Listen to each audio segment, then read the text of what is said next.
আসসালামু আলাইকুম রহমতুল্লাহ বারাকাতুহু। শতগণ, পশ্চিম বাংলায় বিজেপি সরকার আসার পরে মুসলিমদের দুটো জিনিসে লাভ হয়েছে। অনেকেই বলবেন এত রকম প্রেশার মুসলিমদের উপরে চাপ, তারপরেও আপনি কিভাবে বলছেন যে মুসলিমদের দুটো জিনিসে লাভ হয়েছে? হ্যাঁ, অবশ্যই মুসলিমদের দুটো জিনিসে লাভ হয়েছে। এতদিন থেকে আলিমুল আমরা বলেও সে কাজ হয়নি, যে কাজটা বর্তমানে হতে চলেছে বা হতে যাচ্ছে।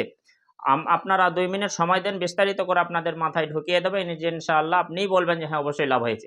প্রথমত, যদি গো হত্যা হয়তো বন্ধ হয়, গরু খাওয়া বন্ধ হয়ে যায়, তাহলে একদিক দিয়ে লাভ হবে।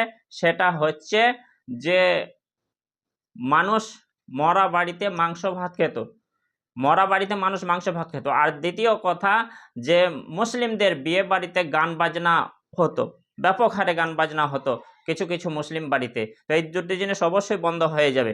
আসুন বিস্তারিত। প্রথম কথা, যে কথাটা বলছিলাম, যে মুসলিমদের মানুষ মারা গেলে সেখানে দূর দূরান্ত থেকে যেসব লোকজন আসেন, মেহমান আসেন, তাদের আহারের জন্য সুবিধার্থে মাংস ভাতের আয়োজন করা হতো।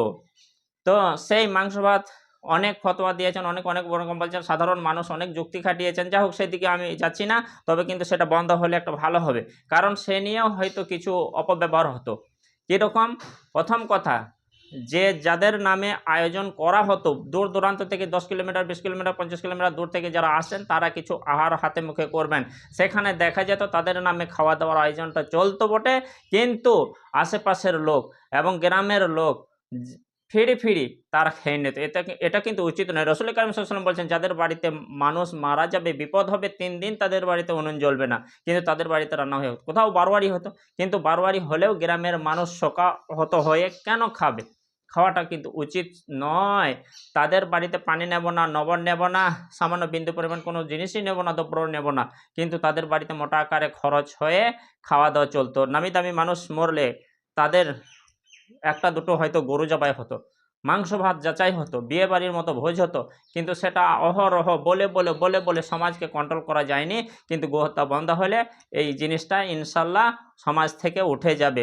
আমাদের কিছু এলাকাতে এরকম নিয়ম সিস্টেম চালু হয়েছিল, যে ব্যাপক হারে খাওয়া দাওয়ার আয়োজন যখন চলছিল, নিয়ম একটা হলো যে 3 কিলোমিটার এরিয়ার ভিতরে যে সমস্ত মানুষ আছে তারা খাবে না, 3 কিলোমিটার দূর দূরান্ত থেকে যারা এসছে তারা খাবে। তো কোথাও কোথাও হয়তো আংশিক জায়গায় এর নিয়ম আছে। তো যাই হোক, মূল কথা হলো, যদি গরু জবাই বন্ধ হয়ে যায়, তাহলে জানাজার জন্য মানুষ খেয়ে দিয়ে যাবে, বা সেখানে হয়তো আলু ভাত হবে বা হালকা পরিমাণে হবে, যে মাংস ভাত আর হবে না। আর দ্বিতীয়, যে গান বাজনা, ব্যাপক হারে গান বাজনা কিছু কিছু মুসলিম বাড়িতে হতো। হয়তো অনেক মুসলিম বাড়ি তারা হয়তো গান বাজনা পরিহার করেন, হারাম বলেন, মানেন না, সেগুলি করেন না। কিন্তু অনেক মুসলিম বাড়িতে গান বাজনা হতো। তাদের বলতে গেলে কি বলতো, যে ছেলেরা তাদের শখ তারা করছে, এরকম এই দোহাই দিয়ে বাহানা দিয়ে চলতেই থাকতো।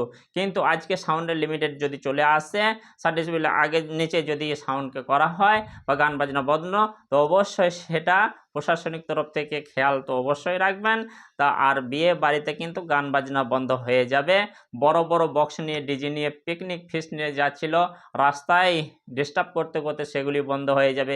সেগুলি অবশ্যই লাভ হবে। তো যে কথাটা বলছিলাম, যে অবশ্যই এ সরকার আসার পরে মুসলিমদের দুটি জিনিস লাভ হয়েছে। যে দুটি জিনিসের কথা বললাম, একটা মরা বাড়ির বড় ধরনের বড় আকারে মোটা আকারে ভোজটা বন্ধ হবে, আর দ্বিতীয় বন্ধ হবে বিয়ে বাড়িতে বক্স বাজানো। তো আশা করি সবাই বুঝতে পেরেছেন। আসসালামু আলাইকুম রহমতুল্লাহ বারাকাতুহু।